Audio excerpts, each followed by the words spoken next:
talk about what they're doing environmentally.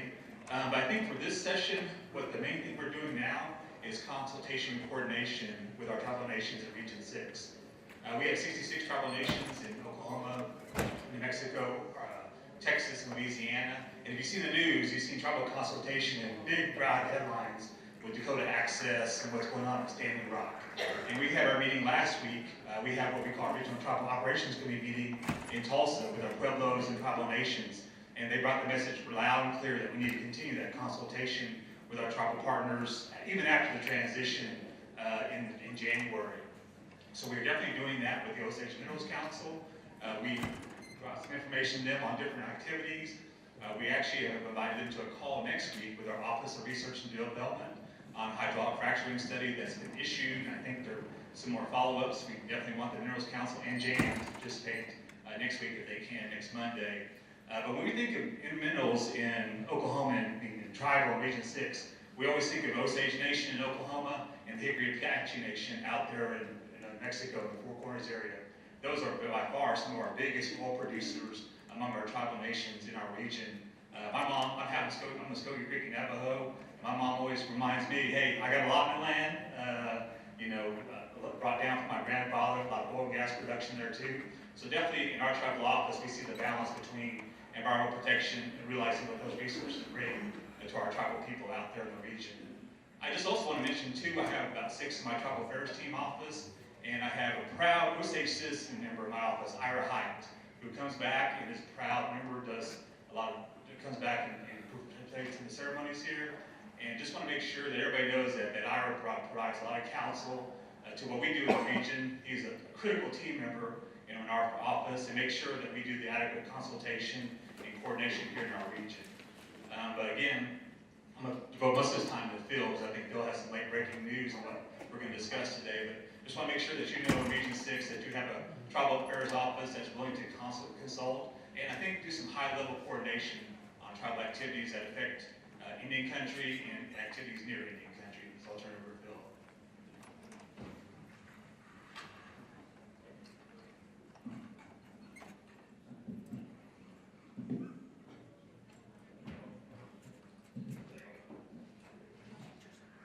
Thank you, Randy. And I want to start off by thanking the Minerals Council for this invitation. I was looking forward to coming here, and I'm glad to be here. I hope I'm able to say that in an hour. What I want to do is I'm going to give you a three-step, topic presentation, and it's basically how we got involved with this, what's going on now, and kind of what we see coming up in the near future. But before I really get into that, let me do a couple things. First, I want to introduce. There's 2 more people from EPA here. Ken Sanborn, who's the one ducking. Y'all know him, I'm sure, but the one sitting next to him is Bill Hurlbut. He's my permitter in my group for Osage County. A lot of you know him. But I want to just take the opportunity to introduce them. I'm the section chief, is what my title is, and we're over the Underground Injection Control Program, and that includes not only the writing permits and so forth. We don't have the enforcement side of it. We're on the permitting side. But it also includes state oversight, and both of those have been impacted by the issue of induced earthquakes. Let me start off with a disclaimer here. I just want to tell you that some of what I say today will be my opinion. It may or may not be, it's not necessarily the policy of the EPA, because I want to express my opinion on some things, and I feel I want to have an open conversation here. And I'm not going to talk for a long time because I'm going to give y'all an opportunity to ask questions of me. But let me just set the stage by going through these 3 topics that I mentioned. Oh, one more thing. In follow-up to Dr.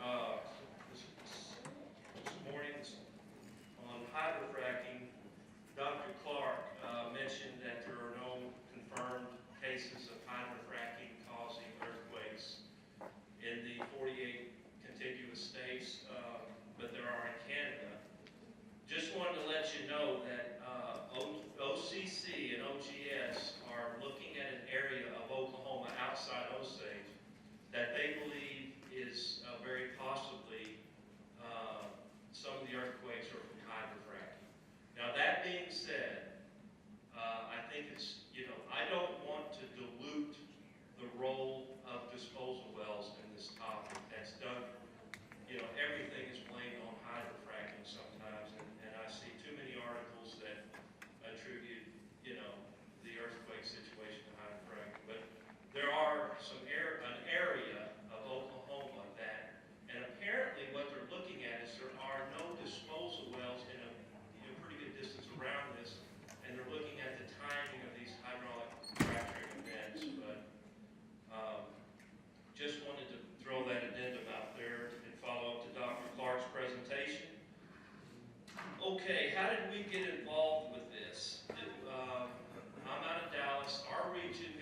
because of a lot of attention being given to earthquakes in Arkansas, associated in the Fayetteville Shale play area, and North Texas, associated with the Barnett Shale. And so our regional administrator at the time, Al Armendariz, asked us to look into it. Well, we had done that for about 2 months, and then EPA headquarters tasked the agency with doing a study on injection-induced earthquakes, and I was assigned to lead. I'm fortunate in my group to have a lot of ex-oil and gas people. I worked for in the oil industry for a short time. I know Bill worked for a good while, but I have a lot of people that have oil and gas experience, and 2 of those are petroleum engineers. One is from OSU, and she's a wonderful petroleum engineer. I actually went back to industry a couple of years ago. When we did this study, we did tap our oil and gas expertise, and largely our regional office, wrote the brunt of the study and report. But we looked at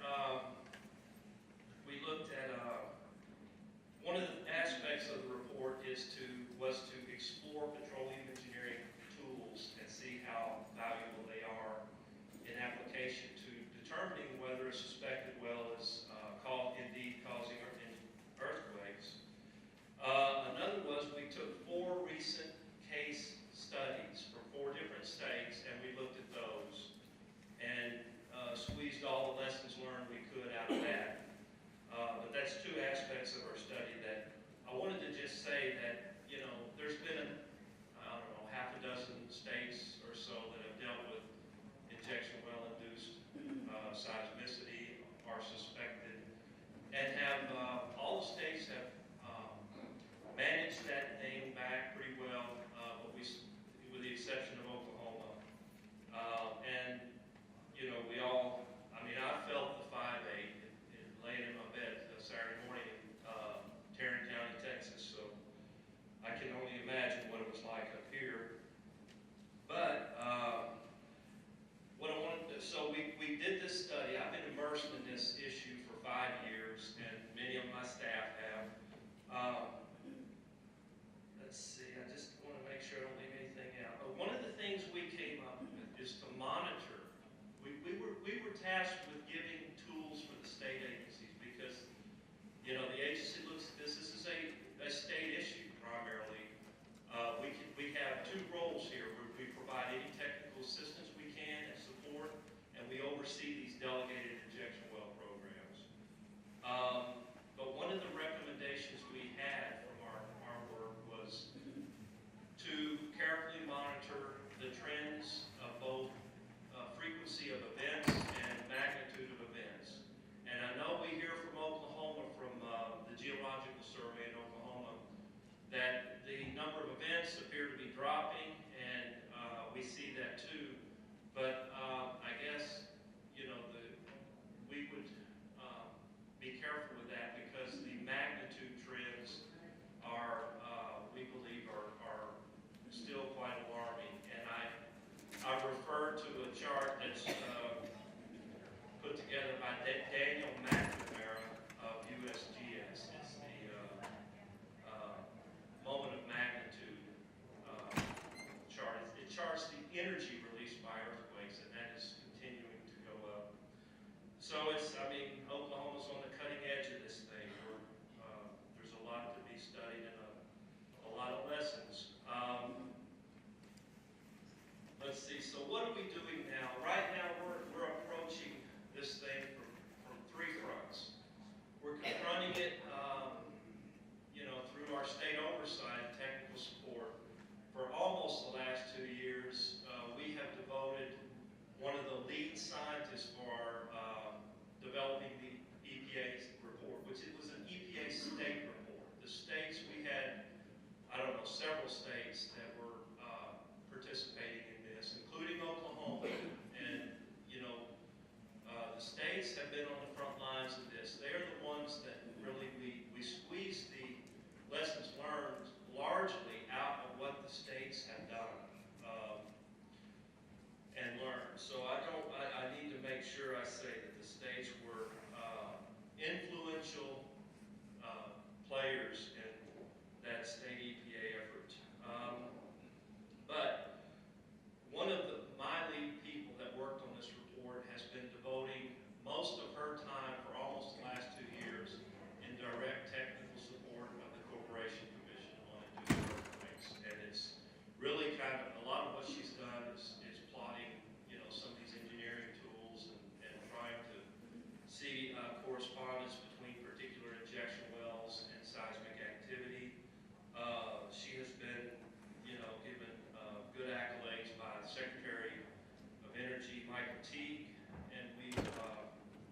let's see, they are working very closely with the Oklahoma Geological Survey and Dr. Mark Zovac of Stanford University on this. He studied this issue quite a bit, and so they are consulting with him as well on this.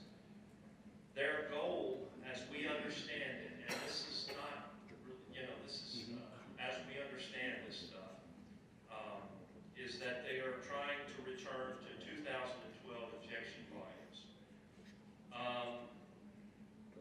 They're looking at multiple options. They developed a number of options, and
here's my question for everybody in the room.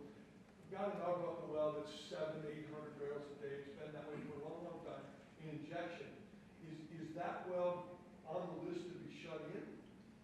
I don't know that, right now, the shut-ins are, according to the policy I understand in Oklahoma, if you're in the shut-in zone, you're shut in. There's not an exception. Now, I can tell you this, and this is internal discussions. I understand that issue, and I've had internal conversations and proposed, let's consider some threshold below which we're not going to hit these small operators. So those discussions are taking place in our office. And one of my people responded that OCC has either done that or has discussed doing that too. So I understand what you're saying and hear your concern that these big operators, are unfairly impacting the smaller ones. And this is where I understand that. That's what I'll say. And I'll tell you, I am personally, I'm open to some kind of a, different approach there. Does the 5 years of study that your office has done give any indications whatsoever if larger volumes are causing these now? The 5 years, well, it was released early last year, so it was actually only 3.5, but that's still, you gotta realize how many cooks in the kitchen we had. We had a lot of interest within the agency. Youngstown, Ohio happened, but it did, it was a difficult report to finalize, but one thing the report indicated is that pressure influence in these fracture formations like the Arbuckle can extend for miles. And these, we've questioned some of these control zones that are only a few miles, I think that what we have been saying is coming to be acknowledged by more and more people. But I don't know if I'm answering your question. You're Scott? Yes. Scott, right, okay. And just everybody here that's got an Arbuckle well, we're running 5, 6, 8, 10 barrels on that little lease.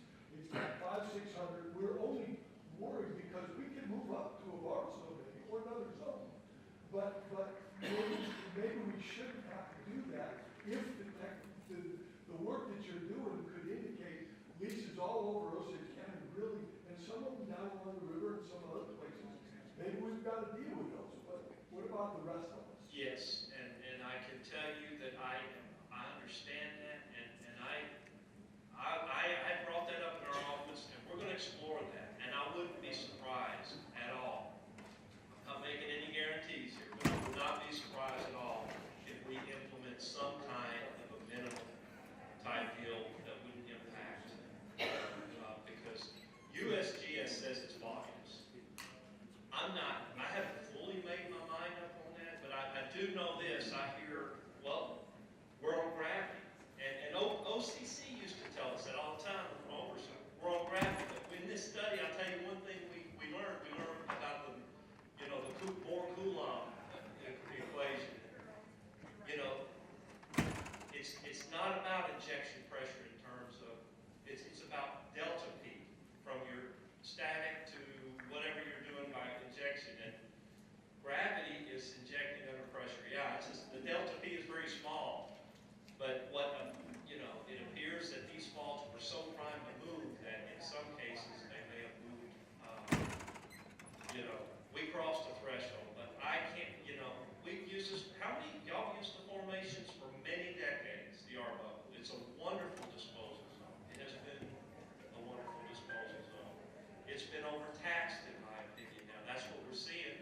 And in my opinion also, that's primarily because of large volume injectors. But not here.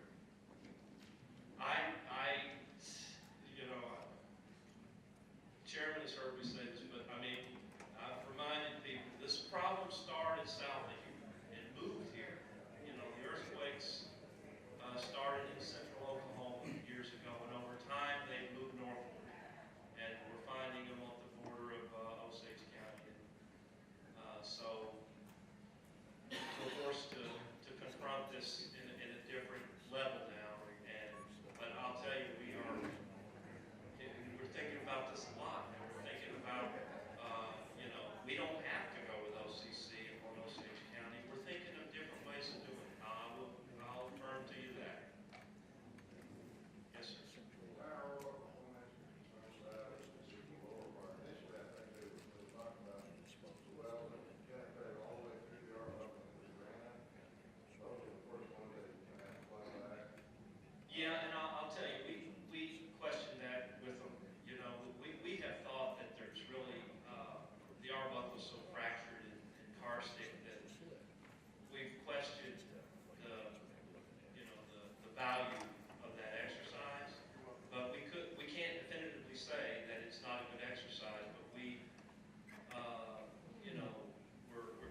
shoot the third down, but, we drilled a well northwest here, about 70 miles, set back 150 foot in the ground, and there, about 3,000 foot below that. And what did you find? No more. Okay. So, Well, I mean, shoot, we would love to know different, but, you know, it took, how many months, I guess we looked at it as, the situation in Oklahoma was urgent. I looked at it this way. That, you know, you're going through this exercise, which took, you know, months and months to go through and do that first step, identify all these granite wells and plug them back. And I just, if you have information that shows that's effective, man, I would really like to see it. If anybody does. Okay. Yeah, and I know, I've been told by one of my geologists that the Arbuckle surface, or the basement surface in Osage is different than it is, you know, west of here. It's got a lot of relief, and so it's a little more complicated in that respect. So, but yeah, I would be interested in hearing about what you got. But I mean, I think I don't know, one thing that I look at, if we're going to ask an operator to spend money, we want to get the most bang. We want to get the most risk reduction for the money you're spending. And I'm not sure that meets that criteria. Yes, sir. Two questions. Earthquakes first started in Oklahoma in 2009 in Jones, Oklahoma. Here we are now in almost the 8th year of earthquakes, which have caused millions in damage. They are not surveying the exact amount. How much longer are we going to have earthquakes in Oklahoma? We keep hearing we need more studies, we need more studies. That's question one. Question two is, would it be to your advantage, to the Osage nation's advantage, to put a seismic monitor here in western Osage County? Question two is easy. I think the answer is yes. I do. I think it could, you know, the state's saying, oh, it's a big unknown. Osage County is a big unknown. But I think seismic monitoring, that's one of the internal discussions we've had, and we've had that conversation with USGS too. So, I mean, we're going to have to work with our partners at the Mineral Council and the Osage Nation, and, you know, before anything is decided, I know that, and let me acknowledge that. But your first question, how long? You know, Bob, I think that I don't know how long, but what frustrates me is waiting for definitivity when you could be erring on the side of, you know, safety. But it's like, it was very frustrating from us, for me, from an oversight standpoint, to see, you know, the state not acknowledge, you know, saying there's no proof, more study needed. You know, it's not an area where you can realistically expect definitive studies, okay, in my opinion. And I don't think you should have that goal, because it just takes too much time to try. I think you know, and the one thing we have told the states is be proactive. Get on this early. It's in our report. It's in the executive summary of our report. Get in front of this and deal with it early. And you know, I had no idea what was going to happen in Oklahoma then, but Oklahoma has proved how good of a statement that was. And the sad thing is that I think in the end,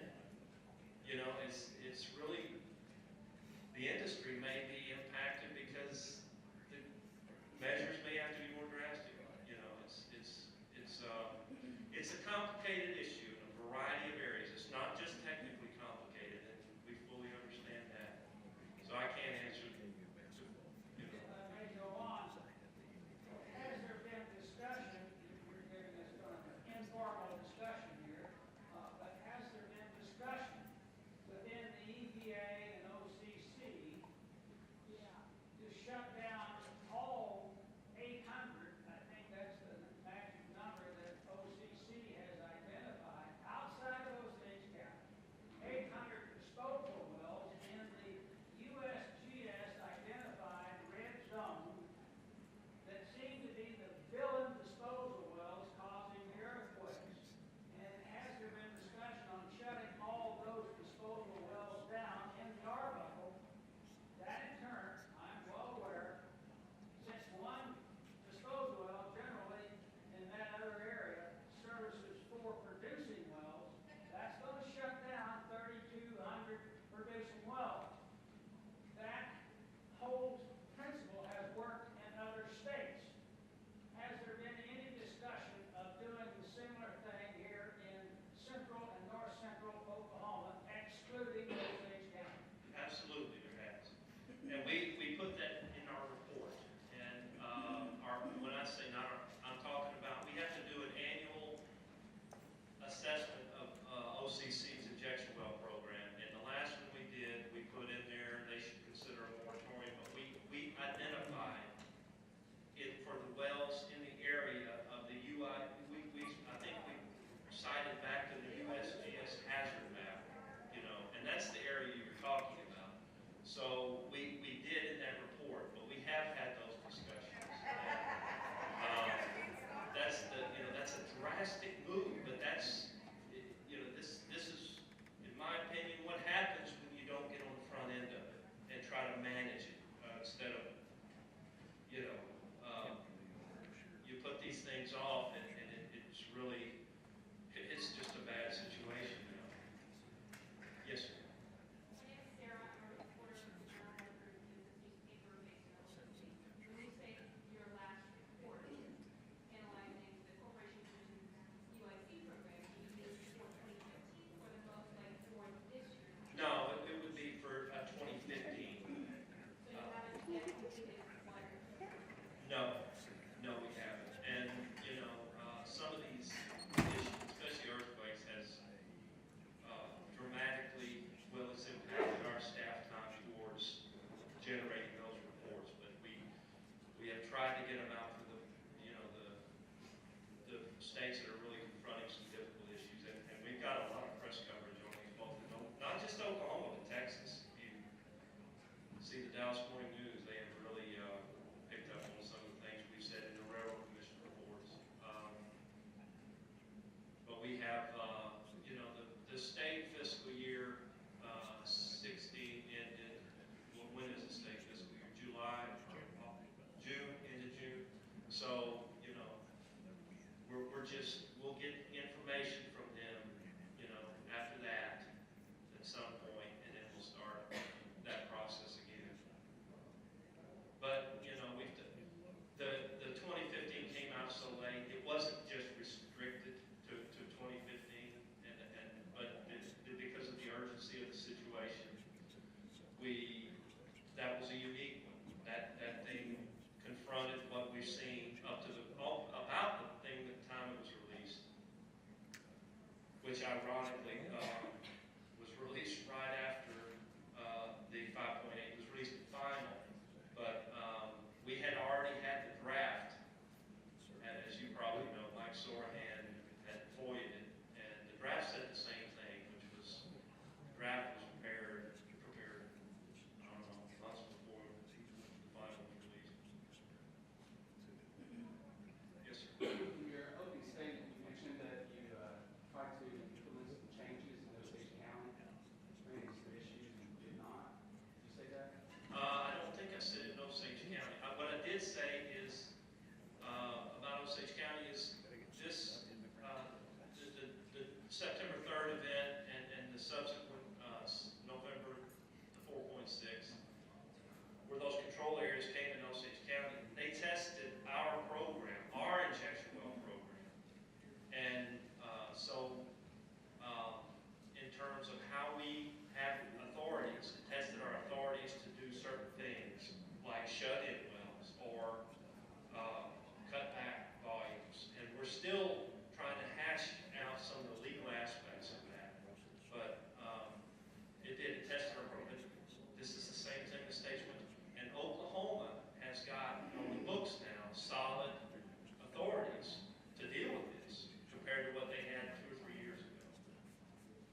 no one to my knowledge, EPA hasn't, and no one to my knowledge has, but I was kind of, glad to see that the new director of OGS, Bo, Jeremy Bo, called for that soon after he was put, in that position. So, I mean, or noted that hasn't been done, but that is a real issue.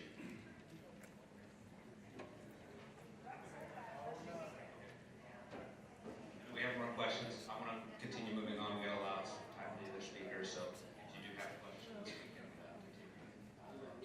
And we'll have an open discussion as well, too. Okay. Okay. So, okay.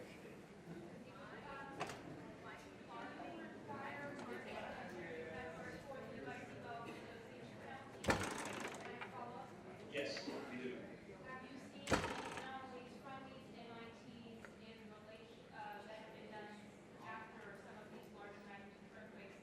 Some of the experts earlier mentioned the concern that certain species could be damaged by some of the strong gravity. That's okay. What's this? Kent? I don't know the answer to that question. Kent, let me repeat the question for you. Have we seen an increase in mechanical integrity failures or surface casing failures as a result of shaking from earthquakes in Osage County? He said no. He's our guy in the field. He's the guy that